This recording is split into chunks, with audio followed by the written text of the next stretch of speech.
aha rero umuntu avuze iyi nzu ni ukugaragaza cyane cyane ibintu bijyanye n'amafaranga by'umwihariko ni nk'icyo kigega cy'u Rwanda.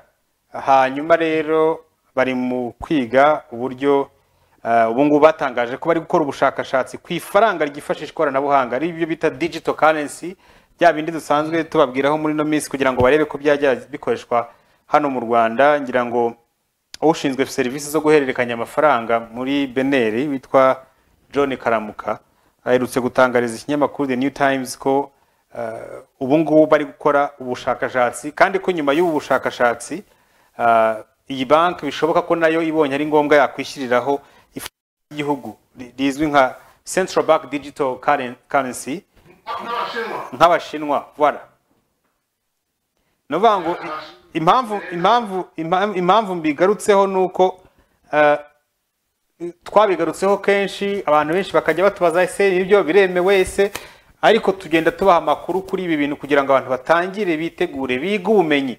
Wibaza ibi bintu nibitangira kujya mu bikorwa waratangiye ufite amakuru ahagije uzaba uri mu bambere mu kubyungukiramo, kuko ubusanzwe nk'uko tubabwira iyi CBDC cyangwa se Central Bank Digital Currency ni ifaranga rikoreshwa mu buryo bwa mudasobwa nko kuri internet, ariko ntabwo ushobora kuvunjwamo irifatika gukoreshwa mu kwishyurana binyuze cyane cyane kuri internet. So rero urabona impamvu nabo bagize igitekerezo cyo gukora ubushakashatsi ngiki. Akibona baba ngo icyemezo cyo gukora ubushakashatsi Beneri yakigize mu gihe abenshi mu bihugu bitandukanye byinshi mu bihugu bitandukanye abaturage bakomeje gusaba ko ifaranga ry'ikoranabuhanga ubwo ni cryptocurrency nka za Bitcoin na Ethereum n'ayandi yakwemezwa n'amategeko. Ibihugu bimwe na bimwe bikaba bishaka kurikoresha. Ngira ngo mu minsi yashize twababwiye ingero za Tanzania muri no nkuru ya bwiza.com nayo murabona ko babigarutseho. Perezida wa Nigeria wa Tanzania yasabye banki y'igihugu gutangira kure uburyo ryakoreshwa muri Nigeria, barabitangije. Ubu ngubu muri Bahamas, igihugu cya Bahamas icyo cyatangiye kurikoresha.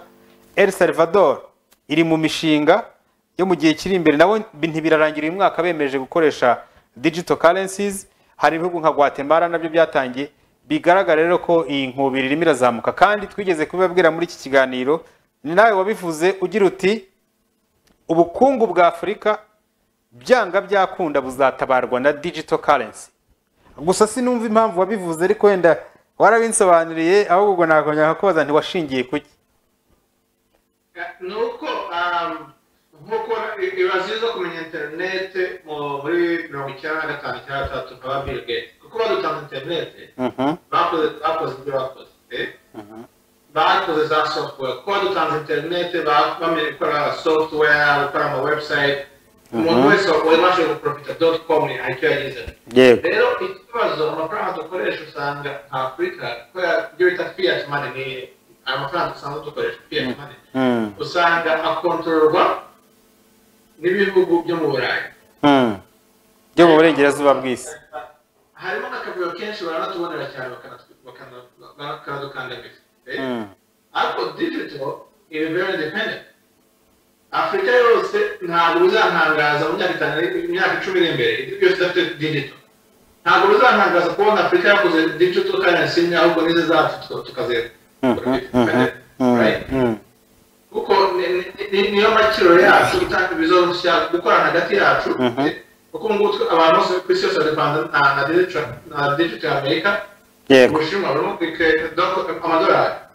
Amadolari ntabwo rero gafati yabwo bukahindura isi akaba yihinduka yo kugenderwaho. Ariko nta kibazo Afrika gushyira hamwe ngo bakore. Impamvu yabyo nuko ariko se birashoboka muri Afrika. Ufite icyizere ko Afrika ishobora gukora digital currency nkuko tuza Bitcoin bikaba ryafata kandi rigatuma natwe tubasha kugira ijambo ku isoko? Byanze bikunze kwa ikibazo cya mbere kizakemuka ni internet. Ariko nk'ubu reba M-Pesa ibintu yakoze. M-Pesa yahuje amamarisho aterwa muri Afrika. Kuburyo n'uyu munsi muri za Harvard na za MIT bakora study kuri M-Pesa. Yego. Kuri za umuturage mu bitaro yabasha kwikoresha. So byerekana Afurika iri imbere y'ibindi bihugu muri digital. kandi twebwe ngira ngo ubu buryo tugira bwo guhererekanya amafaranga kuri telefone mwebwe ubanza mutabugira. Ntabwo tugira. So digital data turayifite. Turayifite mu Manyarwanda. Urumva biroroshye kubana n'Inyarwanda ugashyiraho CBD yacu. Right? Ariko noneho uyu munsi ushobora koza amafaranga mu Rwanda uri ukayohereza muri Kenya ukoresheje World Remit. Yego. So niba bimeze gutyo World Remit ari digital currency ubwayo. So niki cyabuza Afurika kubikora. So it's gonna happen. Mark my words. Byanze bikunze ifaranga rya Afurika rizaba. Okay, ubwo rero urumva iyo ni inkuru nagira ngo nkugezeho yindi nshyashya. Abantu mudukurikiye namwe ndabona mwatangiye kugenda mwandika ubutumwa, turabashimiye cyane abatumaze kutwandikira kuri WhatsApp, turabashimiye cyane n'abatwandikiye kuri message ndaza kubusoma by'umwihariko.